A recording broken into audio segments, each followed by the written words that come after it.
आपका सवाल दिया है दो क्रमागत धनात्मक पूर्णांकों का गुणनफल 306 है, हमें पूर्णांकों को ज्ञात करना है। ठीक है, ये आपका सवाल दिया है।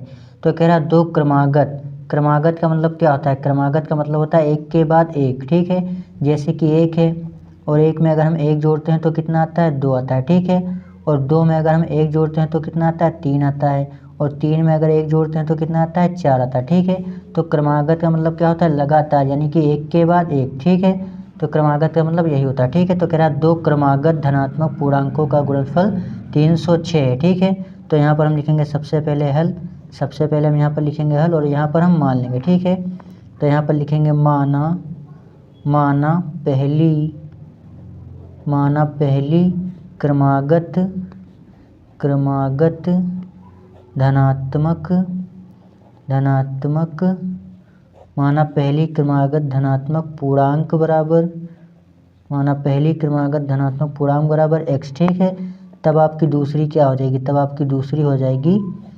तब आप दूसरी y नहीं मानेंगे। ठीक है, दूसरी मानेंगे x + 1। ठीक है, कह रहा है क्रमागत, तो क्रमागत का मतलब अभी हमने आपको बताया। ठीक है, यानी कि लगातार एक के बाद एक।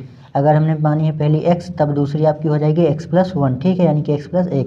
ठीक है, इतना आपका आ जाएगा। उसके बाद हमसे क्या कह रहा है? इनका गुणनफल आपका दिया 306, यानी कि इनका गुणनफल कितना दिया? 306 दिया, इन दोनों का गुणनफल। तो यहाँ पर हम लिखेंगे प्रश्नानुसार,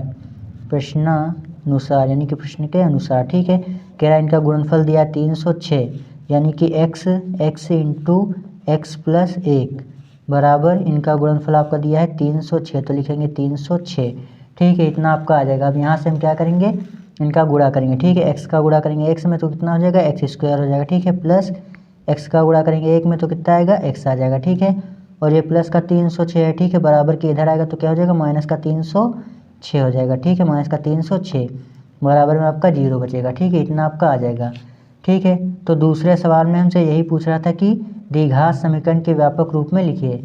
जो दूसरा सवाल था उसमें यह पूछ रहा था कि निम्न स्थितियों को द्विघात समीकरण के रूप में निरूपित कीजिए, तो यह द्विघात समीकरण के व्यापक रूप में आ जाएगा। ठीक है, देखिए x के ऊपर घात कितनी है? 2 है, तो अगर आप लिखना चाहें तो यहाँ पर लिख सकते हैं कि ये दिया गया समीकरण द्विघात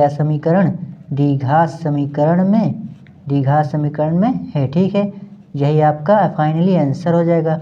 अगर आप चाहें तो इसका आगे गुणनखंड करके आगे हल कर सकते हैं। ठीक है, वरना आप यहीं पर इसको आंसर कर सकते हैं। ठीक है, तो दूसरे सवाल में हमसे यही पूछ रहा था कि द्विघात समीकरण के रूप में निरूपित कीजिए, तो यह द्विघात समीकरण के व्यापक रूप में आ जाएगा। ये सवाल फाइनली आपका हल हो जाएगा। ठीक है, तो इसे अगर आप नोट करना चाहें तो नोट कर सकते हैं। अगली वीडियो में हम सवाल नंबर दूसरे का तीसरा सवाल हल करेंगे। ठीक है, तो अगर आपने चैनल को सब्सक्राइब नहीं किया तो प्लीज़ चैनल को सब्सक्राइब कर लीजिए, ताकि आपको इसी तरीके की वीडियो मिलती रहे। मिलते हैं अगली वीडियो में, तब तक के लिए धन्यवाद।